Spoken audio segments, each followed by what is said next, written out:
பிரிவா தொடிகளே சரணம் நல்லது மட்டுமே நடக்கும். நம்மளுக்கு சப்ஸ்கிரைபர் ஒருத்தவங்க கேட்டிருந்தாங்க, உறவுகள் எல்லாருமே சேர்ந்து சந்தோஷமாக வாழணும், இதுக்கு ஏதாவது ஒரு வீடியோ போடுங்க அப்படின்னு சொல்லி கேட்டிருந்தாங்க. ஆமாம், அந்த உறவுகளுக்குள்ளார நமக்கு இருக்கக்கூடிய சந்தோஷம் அப்படிங்கிறதெல்லாம் இப்போ குறைஞ்சிடுச்சு. இதுக்கு முன்னாடி நம்ம இந்தியாவுடைய நம்ம தமிழ்நாட்டினுடைய பாரம்பரிய முறை என்னன்னு பார்த்தீங்கன்னா கூட்டு குடும்பமாக இருக்கிறது. ஏன்னா ஒருத்தவங்க இல்லைனாலும் ஒருத்தவங்க காப்பாற்றுவாங்க, ஒருத்தவங்க செய்வாங்க, ஒருத்தவங்க பார்த்துக்குவாங்க. அப்போ இவ்வளோ பிரச்சனைகள் வராது. இப்போ பெண்களுக்கு நடக்கக்கூடிய கொடுமைகளை நீங்கள் பார்க்கலாம், கேள்விப்படலாம்.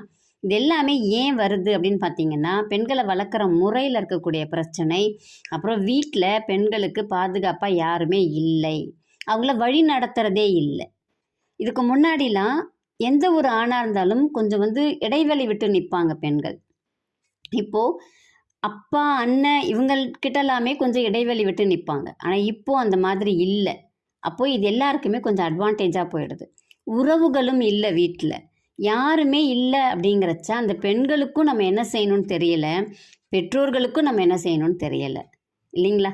இந்த மாதிரி பிரச்சனைகள்ல இருந்தெல்லாம் நம்ம வெளியில் வந்து நம்ம எல்லாருமே உறவுகளோடு சேர்ந்து சந்தோஷமாக வாழறதுக்கு ஒரு தீர்வு கேட்டிருந்தாங்க. இது நிறைய பேசணும்னு எனக்கு இருக்குது, ஆனால் பேசினா இந்த மக்கள் எப்படி எடுத்துக்குவாங்கன்னு தெரியாதே அப்படிங்கிறதுனால நானும் விட்டுட்டேன். நம்ம உறவுகளோட சந்தோஷமாக வாழணும், நம்மளை விட்டு பிரிஞ்சு போன உறவுகள் எல்லாமே நமக்கு திரும்ப வரணும். ஏன்னா இது ஒரே ஒரு ஜென்மம் தான். அடுத்த ஜென்மம் நம்ம இருப்போமா இருக்க மாட்டோமா, இல்லை பிறந்தா எங்கே பிறப்போம் எதுவுமே தெரியாது. அப்போ நமக்குள்ளே ஏன் இவ்வளோ சண்டைகள் அப்படின்னு நம்ம யோசிச்சுக்கணும்.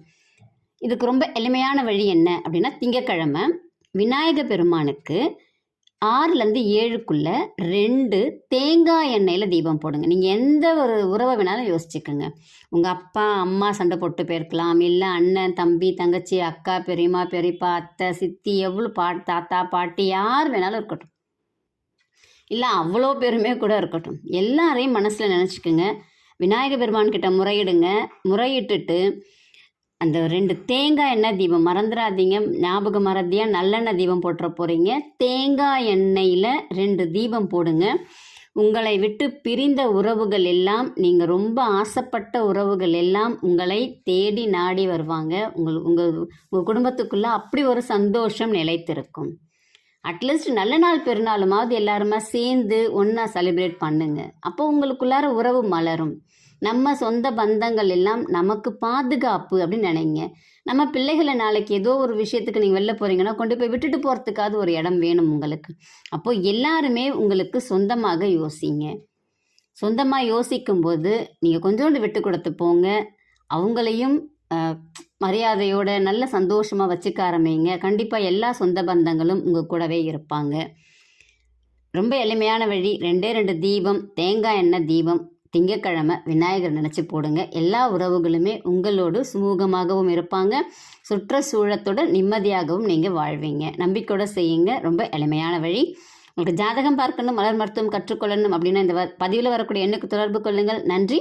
உங்களுக்கு வேறு ஏதாவது வேணும் அப்படின்னா நீங்கள் கமெண்ட்டில் போடுங்க, அதை நானும் உங்களுக்கு சீக்கிரமாகவே போடுறேன். நன்றி, வணக்கம்.